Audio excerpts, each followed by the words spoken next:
उम्मीद के साथ उम्मीद थी कि चीन ईरान पर दबाव डालेगा, हॉर्मुज़ स्ट्रेट में तनाव कम होगा और ट्रंप को अरब के चक्रव्यूह से बाहर निकलने का मौका मिल जाएगा।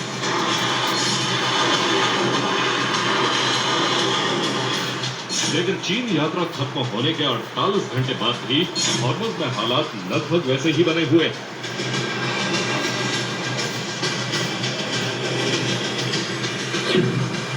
तेल टैंकर अब भी खतरे में, कई जहाज अब भी इंतजार में।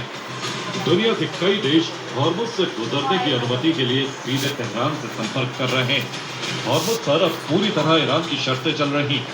इसीलिए सवाल यह है कि क्या हॉर्मुज़ में अब ट्रंप की नीति पूरी तरह फेल हो गई?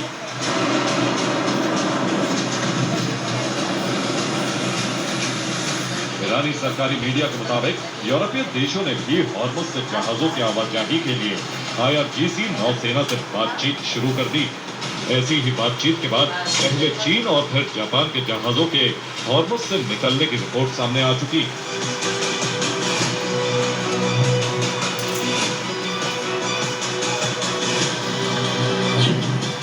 थाईलैंड ने भी ईरान से अपने फंसे हुए जहाजों को सुरक्षित रास्ता देने की अपील की। रिपोर्ट्स के मुताबिक हॉर्मुज़ स्ट्रेट के दोनों सिरों पर कई थाई जहाज लंबे समय से इंतजार में, यानी समुद्र का संतुलन बदल गया। जो अमेरिका समुद्र में फ्री नेविगेशन का सबसे बड़ा झंडा बदार बनता था, अरब में वो मजबूर और नाकाम दिखाई दे रहा।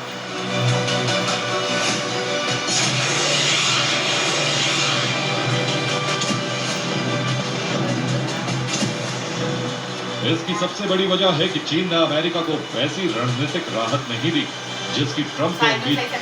ट्रंप चाहते थे कि चीन ईरान पर दबाव बनाए, जिससे अमेरिकी नौसेना का काम आसान और हॉर्मुज़ से एक बार फिर फ्री नेविगेशन शुरू। लेकिन अभी तक ऐसा कोई संकेत नहीं मिला। उल्टा ईरान लगातार नए कदम उठाता दिखाई दे रहा।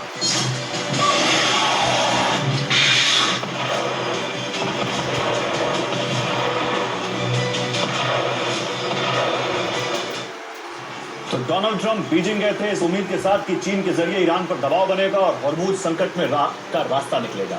लेकिन ईरान पर कोई बड़ी डील नहीं। ताइवान पर चीन ने कोई रियायत नहीं दी। H-200 AI चिप्स पर भी कोई समझौता नहीं हुआ। रेयर अर्थ सप्लाई को लेकर भी गतिरोध कायम रहा। हांगकांग के जिमी लाई की रिहाई नहीं हुई और बोइंग को भी उम्मीद के मुताबिक बड़ा ऑर्डर नहीं मिला। यानी बीजिंग यात्रा से ट्रंप को कोई बड़ा रणनीतिक फायदा मिलता नहीं दिखाई दे रहा। उधर हॉर्मुज़ में अमेरिका का $40 अरब वाला सुरक्षा और बीमा मॉडल भी बुरी तरह फेल होता नजर आ रहा। 2 महीने में एक भी जहाज अमेरिका के भरोसे नहीं पहुंचा, वो भी तब जब अमेरिका ने सरकारी गारंटी दी, यूएस नौसेना सुरक्षा का भरोसा दिया। बड़ी अमेरिकी बीमा कंपनियों को ट्रंप ने इस बीमा मॉडल में जोड़ा, लेकिन 2 महीने में एक भी कमर्शियल जहाज इस अमेरिकी व्यवस्था के साथ आगे नहीं आया। यानी सवाल अब यही है, क्या हॉर्मुज़ में ट्रंप की गन बोट डिप्लोमेसी पूरी तरह फेल हो गई है?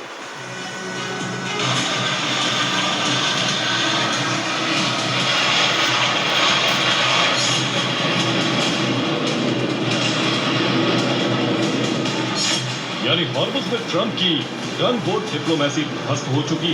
ट्रंप की $40 अरब के बीमा वाली मेगा पॉलिसी कागजों पर ही खरी रह गई।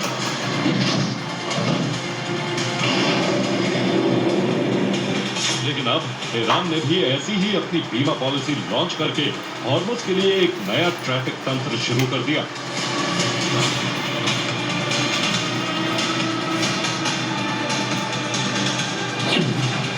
ईरानी सांसद इब्राहिम अजीजी ने दावा किया है कि तेहरान हॉर्मुज़ में एक नया समुद्री तंत्र लागू करने जा रहा है। इसके तहत हॉर्मुज़ से गुजरने वाले जहाजों के लिए तय सुरक्षित मार्ग बनाए जाएंगे। यही रास्ता सुरक्षित होगा क्योंकि इस पर समुद्री सुरंगों का खतरा नहीं होगा।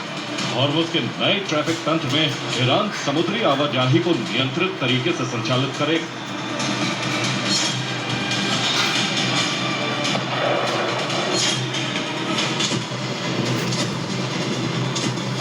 संदेश साफ, ईरान बात कर रहा है कि वो अमेरिका की नाकेबंदी के दबाव में नहीं, और अब ईरान सिर्फ रास्ता रोकने की बात नहीं कर रहा, बल्कि रास्ता चलाने की तैयारी कर रहा है।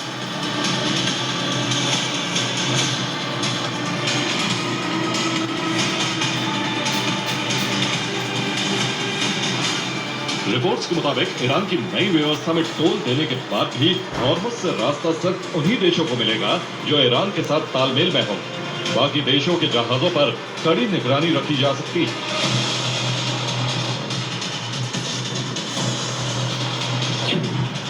ईरान के उपराष्ट्रपति मोहम्मद रजा आरिफ ने साफ कहा है कि दुश्मन के सैन्य उपकरणों से लदे जहाजों को अब किसी भी कीमत पर हॉर्मुज स्ट्रेट से गुजरने नहीं दिया जाए।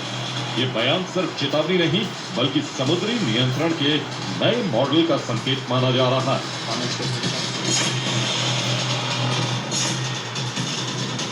सबसे दिलचस्प बात यह है कि इस पूरे मॉडल में IRGC की भूमिका लगातार बढ़ती दिखाई दे रही। बातचीत, समुद्री निगरानी, ट्रांजिट अनुमति और सुरक्षा आश्वासन, सब कुछ धीरे धीरे IRGC की कमान में आता दिख रहा है।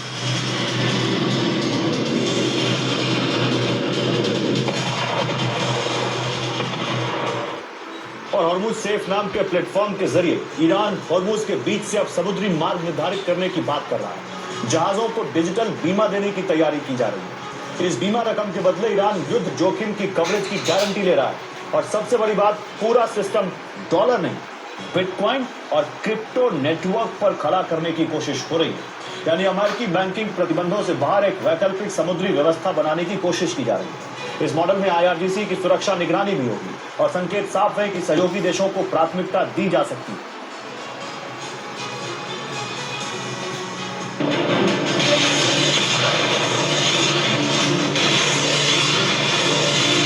यानी अब लड़ाई सिर्फ युद्धपोतों की नहीं रही, अब मुकाबला डॉलर बनाम क्रिप्टो और अमेरिकी बीमा बनाम ईरानी हॉर्मुज सेफ सिस्टम का भी हो गया।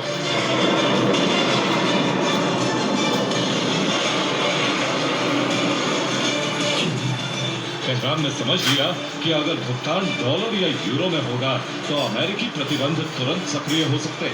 यही वजह है कि हॉर्मुज से जुड़ी नई ईरानी व्यवस्था में क्रिप्टो करेंसी को महत्वपूर्ण हथियार की तरह देखा जा रहा है। इसका मकसद सिर्फ भुगतान लेना नहीं बल्कि अमेरिकी बैंकिंग निगरानी से बाहर रहना भी है।